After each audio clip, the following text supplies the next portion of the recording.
Москвадан Казакстанга 5 пересадка үйүңүздөрдөн барып алып кетебиз. Кирди чыкты кылабыз жана жолдо документтериңиздерге да жардам беребиз. Машинабыз таза жана ыңгайлуу. Сиздерди жолдо чарчатпай, аман эсен алып барып келет. Сиздердин кызматыңыздарда өз ишин мыкты билген тажрыйбалуу Эрнис. Андыктан төмөнкү номерлерге чалыңыздар, жазыңыздар. 89 296 544 564 89 250 17 16 16. Биз ар дайым сиздердин кызматыңыздарда 24 саат бою байланыштабыз. Андыктан төмөнкү номерлерге чалыңыздар, жазыңыздар. Путин аны көргүсү келген кызды Кремлде кабыл алды. Орусиянын президенти Владимир Путин Дагестандын Дербент шаарынан 8 жаштагы тургуну Раиса Такипованы Кремлде кабыл алды. Раиса Путиндин Дагестанга болгон иш сапары учурунда аны менен жолуга албай калган. Жолугушуунун кадрларын Россия телеканалынын журналисти Павел Зарубин телеграм-каналына 4-июлда жарыялады. Президент кызга жана анын ата-энесине Кремлге экскурсия жүргүздү. Эскерте кетсек, 28 күнү кечинде Путин Дагестанга иш сапары менен келген. Расмий иш-чаралардын соңунда президент Дербенттин тургундары менен жолугушууга чыгып, аны дүркүрөгөн кол чабуулар менен тосуп алышкан. Низами Гянджави атындагы сейил багында мамлекет башчысын көрүүгө миңдеген адамдар чогулган.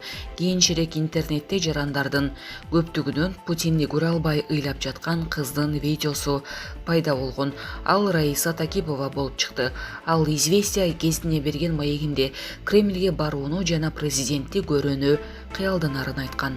Булак Назар Ньюс кежи. Жалал-Абадда жаш балдар катышкан массалык мушташ орун алды. Соц тармактарда тарап жаткан азык орду аталышындагы маркеттин астындагы жаш балдардын ызы-чуусу Жалал-Абадда болгон.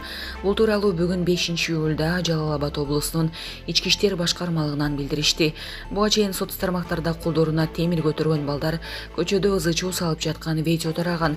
Видеону бөлүшкөндөр балдардын колунда бычактар да болгонун жазышты.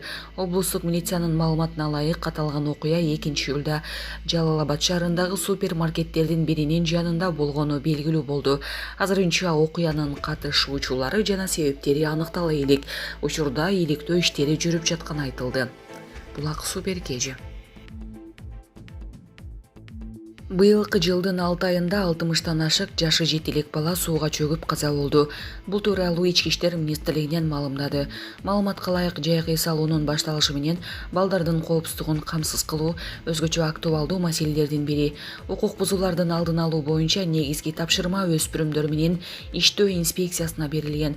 Жай мезгилинде коомдук тартипти сактоо максатында укук коргоо органдары тарабынан көлмөлөрдө адамдар көп жүргөн жерлерде патрулдук иш-чаралар жүргүзүлүүдө деп жазылат маалыматта. Ошондой эле милиция коопсуздук чараларын күчөткөнү кошумчаланды. Булак Супер кежи. Тамеки тарткандарга 11 миллион сом айып пул салынды.